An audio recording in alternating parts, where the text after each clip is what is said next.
Hey, welcome back. Well, we have the big guns in today from the American Red Cross and the Tooele County Emergency Management team here. And you guys had a big disaster drill. Was that yesterday or earlier this Wednesday. week? Okay, yeah, I thought it was earlier this week.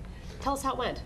It went really well. Okay. You know, the exercise gives us an opportunity to bring many agencies and jurisdictions and levels of government together to practice responding to a large-scale emergency without it really being a big emergency. Yeah. So that way we can work out the bugs and the mistakes that we might make. So Wade is from the Tooele County Emergency Management, right? Right. So if you were to put a grade on this, what would you give? Now be a little bit hard on yourself, okay? How was it? There's always room to improve, and I don't know a community that doesn't have some room to improve, and that's the purpose of the exercises in the first place, is to identify our strong points and our weaknesses, and we did some of both on Wednesday. We're calling A minus. Yeah, I wasn't going to give you a letter grade, but yeah, we did pretty good.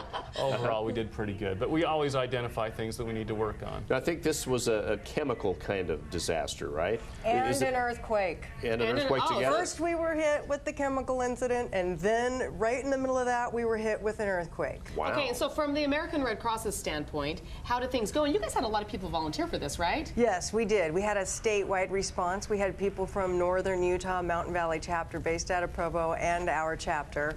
We had people in all the emergency operations centers for the state, the county, here in Salt Lake. And then I had a huge team of communicators, and we had a team opened a shelter. They actually opened a shelter.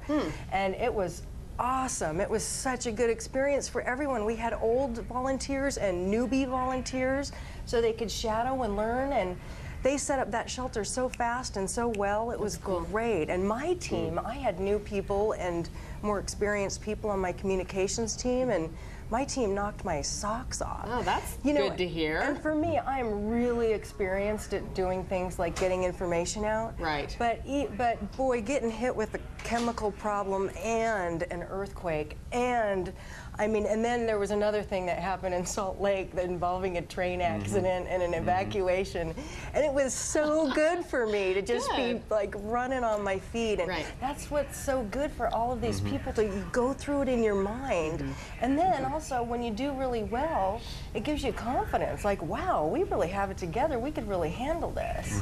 Is that what you found too?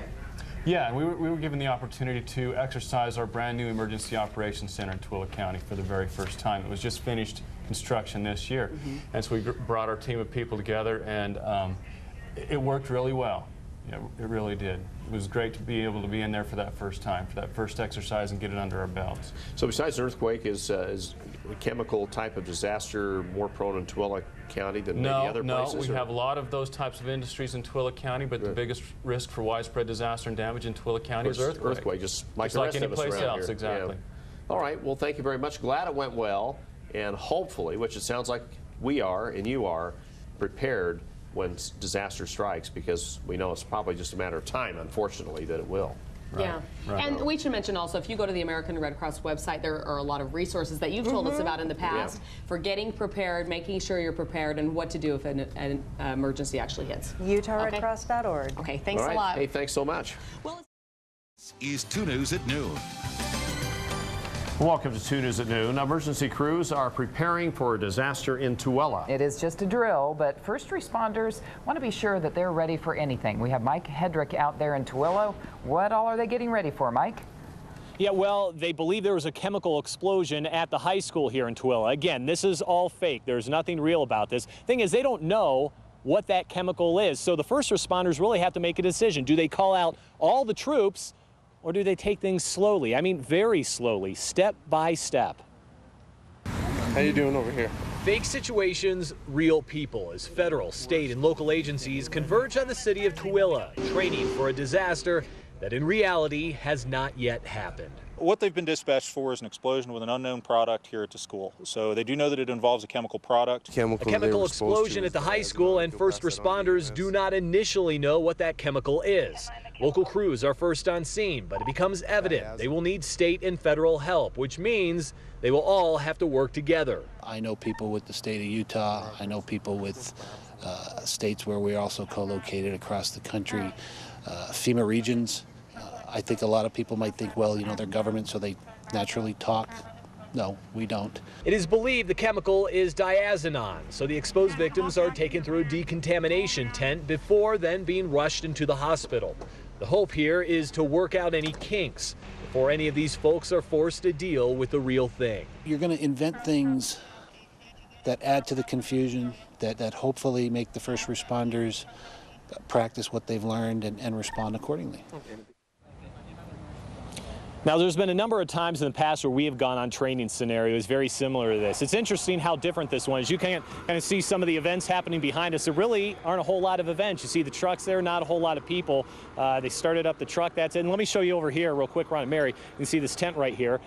This is where they do the decontamination. Obviously, nobody in there right now. It's interesting how slowly things are going, but this, in essence, is the reality of the whole thing. They didn't know what the chemical was. They're learning. They weren't just going to rush everyone to the hospital, call in all the troops. So they're taking things step by step. So people have been slow, not only to be evacuated from that high school initially, but then taken here to the decontamination and then into the hospital. So it's been very interesting from when we've covered these in the past, where everything is boom, boom, boom. You see everything just happening so fast and furious. Not the case. Really, what they're trying to do is create a realistic atmosphere. Back to you. Yep, Yeah. prepare for the test before they take the real one someday. Yep. And if there is a real emergency today, we know where everyone is. Yes. Okay. Yes. All right. Thanks, Mike.